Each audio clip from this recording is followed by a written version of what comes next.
At dismayado si Pangulong Marcos Jr. dahil wala itong mapigang impormasyon patungkol sa kinaroroonan ni Zaldico mula sa mga kinatawan ng France at Czech Republic. Kaya naman, plano ng kasulukuyang administrasyon na humingi na lamang ng tulong sa Interpol. Madeline Villar Moratillo sa balita. Walang napigang impormasyon patungkol kay Zaldico si Pangulong Ferdinand Marcos Jr.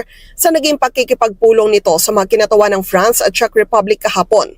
Sina Eva Tenzin Chargé de Fer ng Czech Republic at French Ambassador Marie Fontainelle ay una nang ipinatawag ng Pangulo para malaman kung anong nangyari nang mahuli si Ko at isailalim sa kustodiya ng Czech Republic at paano ito napunta sa France. Nung sinabi po ito, ng Chargé d'Affaires ng Czech Republic, yun lamang po ang kinumpirma niya sa Pangulo. Talagang na-detain si Mr. Zaldico sa Czech Republic dahil nga po sa invalid travel documents. At maliban po dyan, humihingi pa po ng iba pang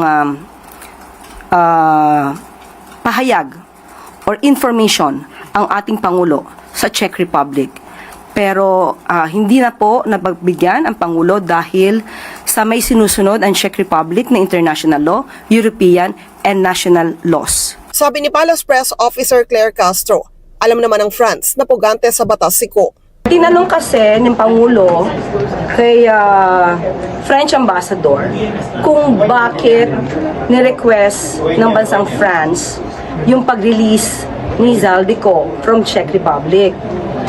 Pero ang tugon lang ni French Ambassador ay hindi siya makakapagbigay ng anumang impormasyon. Pero dahil may nagkabinbing aplikasyon para sa political asylum si Ko sa France, maingat rin ang French official sa pagbibigay ng impormasyon. Naintindihan po ni French Ambassador at sabi niya po na naiintindihan niya at alam niya na pugante, fugitive itong si Mr. Zaldico at kinakailangan may harapin na accountability. But as far as she is concerned, sinabi po niya na wala siyang maibibigay na impormasyon. So iginagalang to ng Pangulo, although sinabi nga ng Pangulo na very unsatisfactory, disappointed siya at hinihiling pa rin niya na kung pwede pa makatulong ang bansa nila na makapagbigay ng additional information dahil nga nawala na kami ng anumang impormasyon. Humingian niya ng tulong ang Pangulo sa gobyerno ng France para mapabilis ang pagbabalik kay Ko sa Pilipinas.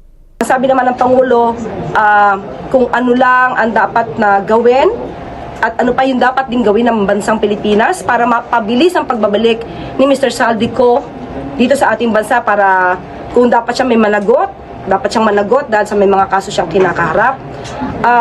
Pero hindi naman gusto ng Pangulo na mag-violate ng batas yung dalawang bansa. Isa sa mga tinitig ng paraan ng Pilipinas para maiuwi si Ko ay sa tulong ng Interpol ng headquarters ay sa France. Sabi ni Castro, hindi humingi ng tulong ang gobyerno sa French government para sa agarang paglalabas ng red notice kay Ko. Hindi po napag-usapan yan. Wala po siyang hinihiling sa bansang France patungkol po sa red notice. Ang hinihiling lang po niya sana ay makapagbigay ng mas marami pang impormasyon at ipinagbigay alam niya ang estado ni Mr. Zaldico. Madeline Villar Moratillo para sa Mata ng Agila. Matatag, matapang, matapat.